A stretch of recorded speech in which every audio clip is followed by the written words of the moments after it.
For the past 20 or 30 years, you've been rewarded for taking messy, complicated situations and organizing them into clean, solvable outcomes. If there's a bottleneck at work, you don't wait around, you remove it. If someone on your team is struggling, you don't just listen, you coach them through it. If a project is failing, you step in and you take the wheel. You have trained yourself to respond to tension with action, and it works. It built the life that you currently have. But here's what's really happening when you bring that exact same playbook home. When your daughter, for example, is overwhelmed by her schedule and you immediately build her a time management spreadsheet. Does she feel supported or does she feel managed? When your wife is venting about her day and you point out where she could have handled a situation or conversation better, does she feel heard or does she feel evaluated?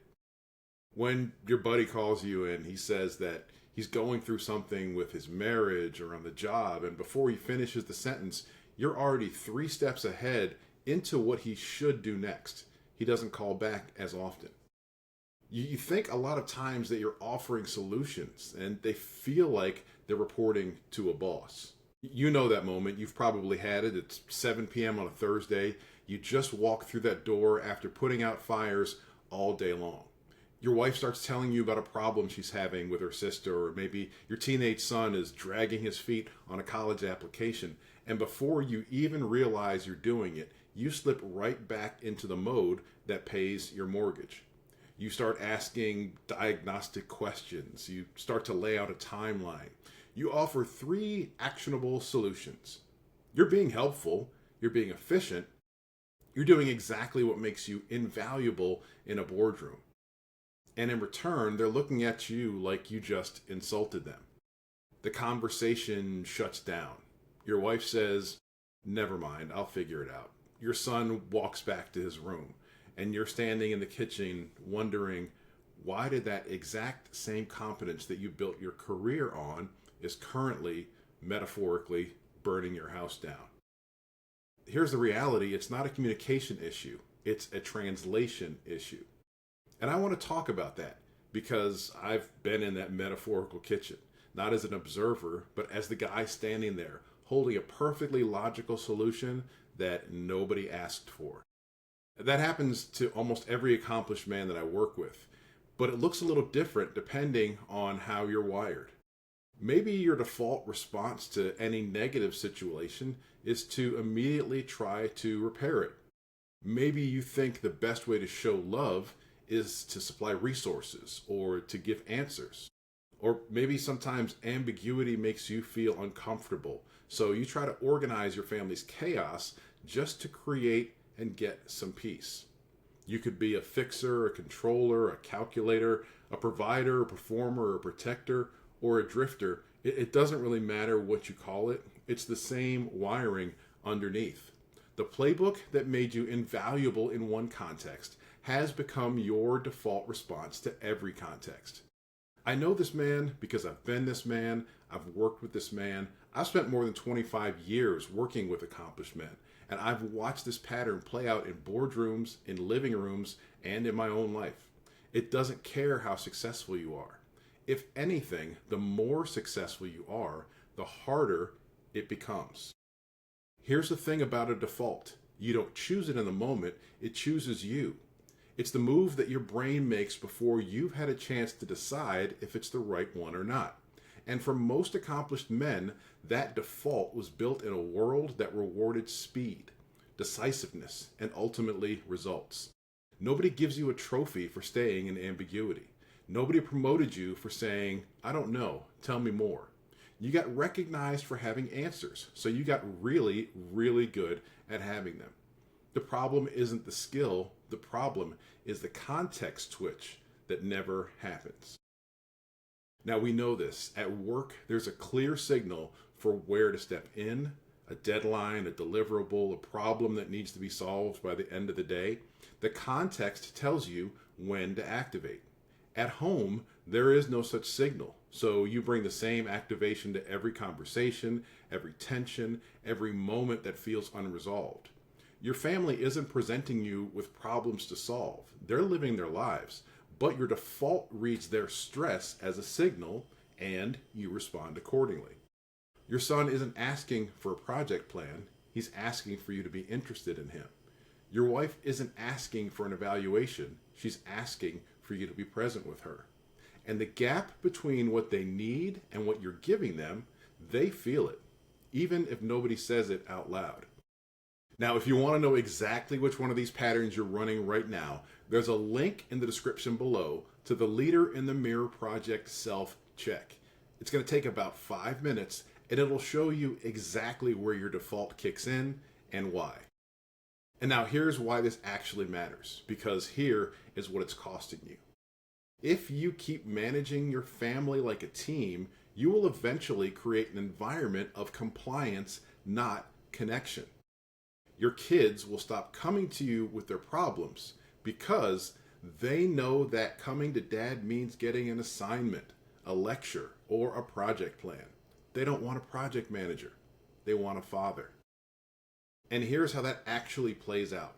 It's not a conversation. It's 100 small ones.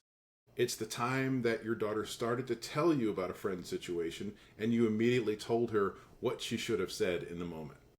It's the time that your son mentioned that he was stressed about school and you handed him a strategy before he finished the sentence. It's not one moment, it's a pattern. And at some point, they just stop bringing you the real stuff. They'll still bring you the surface stuff, the logistics, the schedules, the things that require coordination, but the things that actually matter to them, they go somewhere else, or they go nowhere at all. Sometimes your wife will stop sharing the messy parts of her life with you because she doesn't want to be optimized. She wants a partner, not a consultant, not a coach, a partner. Someone who can stand in the middle of something unresolved without immediately trying to fix or resolve it. And if you're honest, when was the last time that she came to you with something she was struggling with and you just listened? Not to respond, not to fix, just to be there.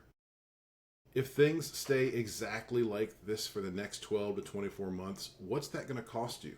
Not financially, but in how you feel when you walk through that front door. In whether your kids call you when they're 25 and something's actually wrong. In whether your marriage is a partnership or if it's a logistics operation. You can be deeply respected, highly successful, and completely isolated in your own home. That's the cost. And it doesn't announce itself. It just quietly becomes the life that you're living, and sometimes you don't even notice it. I've sat with men who had everything, the title, the income, the house, the family, and they looked at me and said some version of the same thing. I don't know when it happened, but somewhere along the way, I became a guest in my own home. Now, that's not a dramatic moment. It's a slow drift. And that drift starts here. It starts with a playbook that was never designed for the people who matter the most. But what if you didn't have to turn off your competence? What if you just had to learn how to shift it a little bit and change gears? Because here's what I've also seen in those same coaching sessions and conversations with men. When an accomplished man gets clear on the pattern he's been running, when he gets to actually see it, name it, and understand where it came from, something changes. Not overnight, but eventually, through work, through effort, through focus, it changes. Now imagine walking into the house tomorrow night. The same tension is there. Your wife is frustrated about something. Your son is in his room, door closed. The old version of you reads that as a problem or a set of problems to solve. But instead of jumping in to fix it, you pause. You ask yourself one question.